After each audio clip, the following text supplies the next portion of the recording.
दोस्तों, आपका एक बार फिर से हमारे चैनल नोट बोर्ड में स्वागत है। तो दोस्तों, आज की जो वीडियो है आपके लिए बहुत ज़्यादा इंपॉर्टेंट है। अगर आपके पास हिंदी है क्लास ट्वेल्थ में, ठीक है, कल जो है हिंदी का एग्ज़ाम है क्लास ट्वेल्थ का, ठीक है। तो उससे पहले आपको ये सैम्पल पेपर देखना बहुत ज़्यादा ज़रूरी है, ताकि आपको जो पेपर का आइडिया लग सके कि किस तरह के क्वेश्चन आएंगे और आपको अपना टाइम मैनेजमेंट कैसे करना है, ठीक है। तो मैं आपको पूरा पेपर दिखा दूंगा। ये ऑफिशियल पेपर है, ठीक है, जो डायरेक्टरेट ऑफ एजुकेशन की तरफ से आया है। इसकी जो मार्किंग स्कीम है वो नहीं आई है और आएगी भी नहीं, क्योंकि अभी तक जितने भी पेपर आए हैं उन सभी की जो है मार्किंग स्कीम अवेलेबल नहीं है, ठीक है। बस उनके जो पेपर अवेलेबल है, जिससे आपको आइडिया लग जाएगा कि जो आपका मिड टर्म का एग्ज़ाम है वो किस तरीके का होने वाला है, ठीक है। तो चलिए शुरू करते हैं। तो दोस्तों, सबसे पहले आप जानते होंगे 80 नंबर का आपका एग्ज़ाम होने वाला है और इसके जो टाइम रहेंगे, कितना कितना आपको टाइम मिलेगा, 3 घंटे, ठीक है। अब जो इम्पोर्टेंट बात आती है कि सामान्य निर्देश यहाँ पे क्या दिए गए हैं, ठीक है, कि पेपर का पैटर्न किस तरीके से होगा। सबसे बड़ी जो खुशखबरी है आप सबके लिए कि 50% जो आपका मार्क्स होंगे वो MCQ बेस्ड होंगे, ठीक है। यहाँ पे आप पढ़ भी सकते हैं। इस पेपर में जो है दो खंड है, खंड अ और ब। खंड अ जो है उसमें ऑब्जेक्टिव क्वेश्चन है, खंड ब जो है उसमें सब्जेक्टिव क्वेश्चन है, वर्णनात्मक, ठीक है। वर्णन करके आपको लिखना है। खंड अ में देख लीजिए कुल 48 क्वेश्चन है, उसमें से आपको केवल 40 करने हैं, ठीक है। तो 48 में से 40 करने हैं, एक एक नंबर के होंगे। तो खंड अ आपका हो गया 40 नंबर का। खंड ब जो है उसमें 8 जो है सब्जेक्टिव क्वेश्चन है, ठीक है। उसके उप प्रश्न यानी कि आप उसके सब क्वेश्चंस भी दे रखे हैं। पार्ट वाइज क्वेश्चन है, क्वेश्चन में कुछ कुछ पार्ट के क्वेश्चन दे रखे हैं, ठीक है। और इसमें जो है किन्हीं किन्हीं क्वेश्चन में वह चॉइस भी दे रखी है, ठीक है। तो अब उसके हिसाब से आपको करना है। तो खंड अ आपका 40 नंबर का, खंड ब भी आपका 40 नंबर का ही।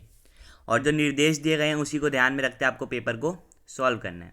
अब आप यहाँ पेपर देख लीजिए किस तरीके का आने वाला है, ताकि आपको आइडिया लग जाए पहले से, ठीक है, कि आपको किस स्पीड से जो अपने एग्ज़ाम में लिखना है और किस तरीके से आपको सॉल्व करना है। पहला जो क्वेश्चन है अपठित गद्यांश, पूरे 10 नंबर का है। इसको तो आप ज़रूर अपने एग्ज़ाम में टाइम दीजिएगा अच्छे से। जो आपको रीडिंग टाइम मिलता है 15 मिनट, आप उसमें भी जो है इसको अच्छे से पढ़ सकते हैं, ठीक है, जिससे आपका टाइम बच जाएगा, क्योंकि इसमें बहुत ज़्यादा टाइम लग जाता है। कई बार जो है इसके आंसर आपको बार बार पढ़ने पर ही मिलते हैं, और इसमें ज़्यादातर जो क्वेश्चन होते हैं वो आसान होते हैं। तो आप एक ही बार अगर पढ़े रहे हैं, पैसेज को एक बार पढ़ लिया आपने गद्यांश को, तो आप उसको कर सकते हैं, ठीक है। दूसरा जो क्वेश्चन है वो अपठित पद्यांश है, ये 8 नंबर का, इसको ध्यान दीजिए, 8 नंबर का MCQ बेस्ड है पूरा, क्योंकि ये खंड अ चल रहा है, ठीक है। 40 नंबर का इसमें MCQ बेस्ड क्वेश्चन है। यहाँ आप देख सकते हैं दूसरे क्वेश्चन में आपको चॉइस भी दी गई है। ये भी एक अपठित पद्यांश है, ठीक है, ये भी 8 ही नंबर का है। तो आपको दोनों नहीं करने, आपको कौन सा करना है, दोनों में से कोई एक। तो आप 15 मिनट जो आपको टाइम मिलता है आप उसमें चूज़ कर सकते हैं कि मुझे कौन सा करना है, ठीक है, कौन सा जो आसानी से हो सकता है। फिर तो आता है हमारा अभिव्यक्ति और माध्यम वाला भाग। इसमें प्रश्न तीसरा जो है 5 नंबर का है, ठीक है। 5 क्वेश्चन पूछे गए हैं, MCQ बेस्ड हैं ये सभी। फिर प्रश्न चौथा है पाठ्य पुस्तक पे आधारित, अंतरा भाग 2, ठीक है, जो आपकी बुक है उस पर। तो ये 12 नंबर का है। इस पर आपको काव्यांश पढ़ के जो आंसर देने हैं।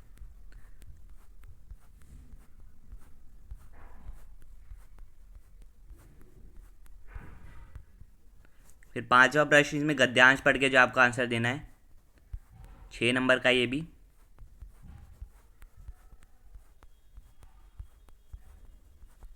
ठीक है।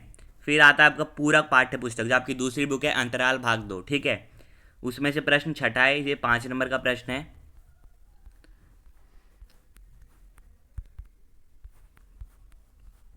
तो ये हमारा सेक्शन ए था, ठीक है, जिसमें सब्जेक्टिव टाइप क्वेश्चन नहीं थे, ठीक है, इसमें सारे जो थे ऑब्जेक्टिव टाइप क्वेश्चन थे। फिर है सेक्शन ब, यानी खंड ब। इसमें अभिव्यक्ति और माध्यम से एक प्रश्न, 7वां 8वां 9वां, ये तीनों प्रश्न अभिव्यक्ति और माध्यम से पूछे गए हैं। 7वां प्रश्न 5 नंबर का है, ठीक है। इसका उत्तर जो आपको इन तीनों में से किसी एक विषय पे जो है लेख लिखना है 120 शब्दों में, ठीक है, 5 नंबर का है।